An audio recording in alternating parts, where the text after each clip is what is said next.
Assalamualaikum warahmatullahi wabarakatuh.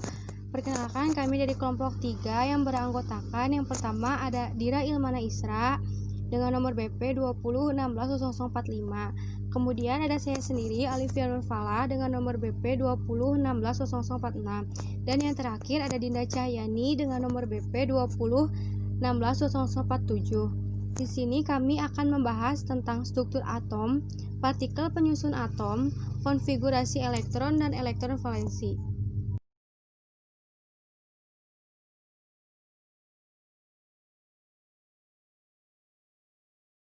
Pertama akan dibahas oleh saya, Alifia Nurfala dengan nomor BP 20160046. Atom adalah suatu satuan dasar materi yang terdiri atas inti atom serta awan elektron berbuatan negatif yang mengelilinginya.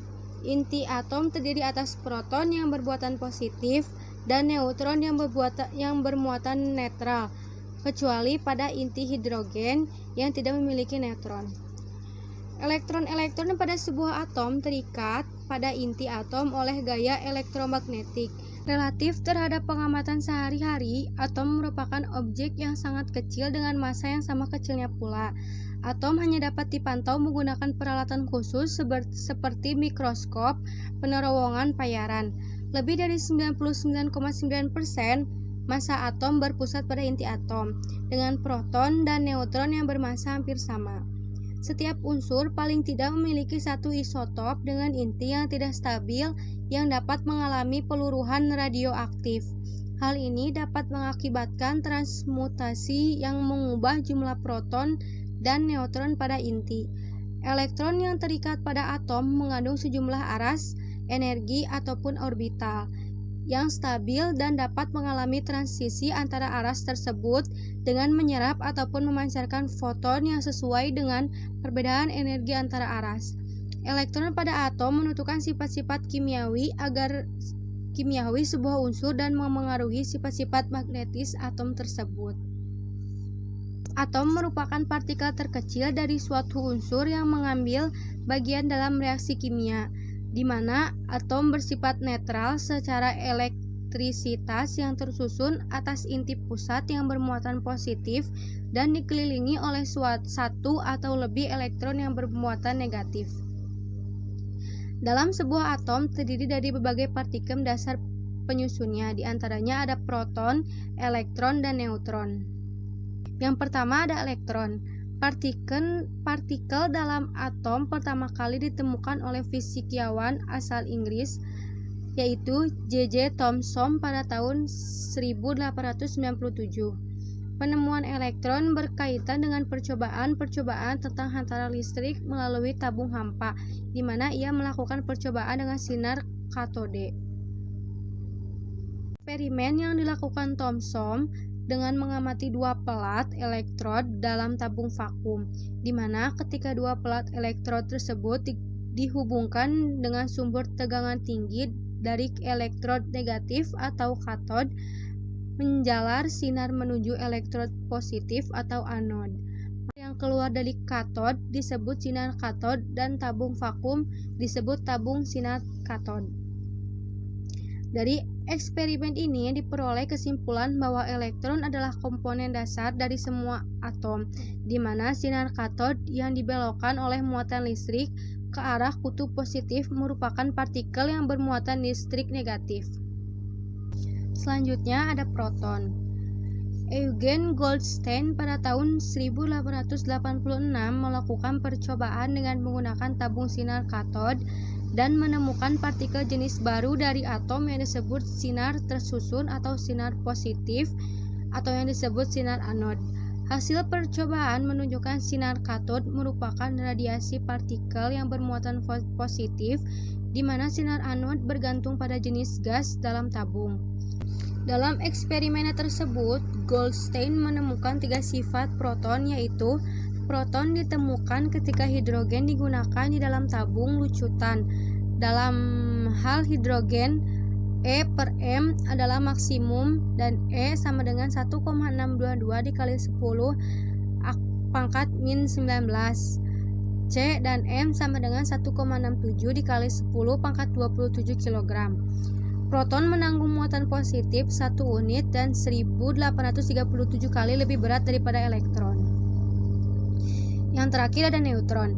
Pada tahun 1920, Rutherford mengajukan hipotesis bahwa dalam inti atom harus ada partikel tidak bermuatan yang masanya hampir menyerupai massa proton.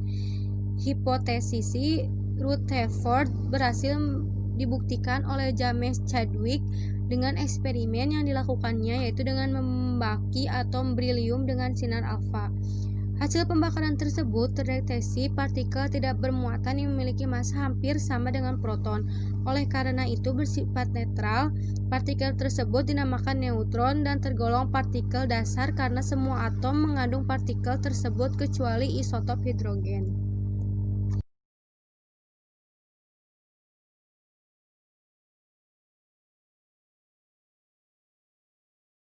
Assalamualaikum warahmatullahi wabarakatuh. Saya Dinda Ciani dengan nomor BP 20160047. Di sini saya akan menjelaskan tentang konfigurasi elektron. Konfigurasi elektron menggambarkan penyebaran atau susunan elektron dalam atom. Pengisian elektron pada kulit-kulit atom memenuhi aturan tertentu, yaitu jumlah maksimum elektron pada suatu kulit memenuhi rumus 2n kuadrat dengan n sama dengan nomor kulit. Contohnya, kulit K atau N sama dengan 1, maksimum 2 kali 1 kuadrat sama dengan 2 elektron. Kulit L, N sama dengan 2, maksimum 2 kali 2 kuadrat sama dengan 4 elektron. Kulit M, N sama dengan 3, maksimum 2 dikali 3 kuadrat sama dengan 18 elektron. Maka jumlah maksimum elektron pada kulit terluar adalah 8.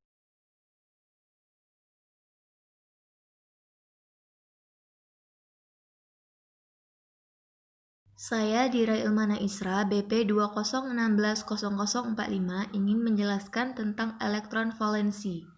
Dalam ilmu kimia, elektron valensi adalah elektron pada kelopak terluar yang terhubung dengan suatu atom dan dapat berpartisipasi dalam pembentukan ikatan kimia jika kelopak terluar belum penuh. Dalam ikatan kovalen tunggal, kedua atom yang berikatan menyeimbangkan suatu elektron valensi untuk membentuk pasangan bersama. Kehadiran elektron valensi dapat menentukan sifat kimia unsur, seperti valensinya yang menentukan apakah dapat berikatan dengan unsur lain, dan jika dapat, seberapa cepat dan seberapa banyak ia dapat berikatan. Untuk unsur golongan utama, elektron valensi hanya dapat ada di kelopak elektron terluar. Pada logam transisi, elektron valensi dapat juga berada di kelopak dalam. Sebuah atom dengan kelopak elektron valensi tertutup atau sesuai dengan konfigurasi elektron S2P6 cenderung bersifat lembab secara kimia.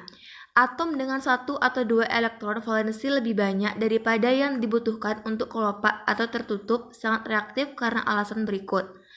Pertama, ia memerlukan energi yang relatif rendah atau dibandingkan energi kisi untuk menghilangkan elektron valensi membentuk ion positif.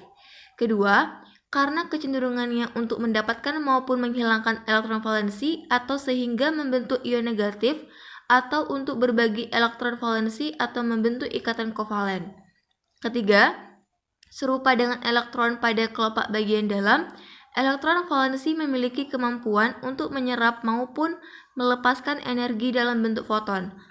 Penyerapan energi dapat memicu elektron untuk berpindah atau melompat ke kelopak yang lebih luar. Hal ini dikenal sebagai eksitasi atom, atau elektron dapat terlepas dari kelopak valensinya meninggalkan atom. Ini yang disebut sebagai ionisasi pembentuk ion positif. Ketika elektron kehilangan energinya, atau yang menyebabkan emisi foton, ia dapat berpindah ke kelopak bagian dalam yang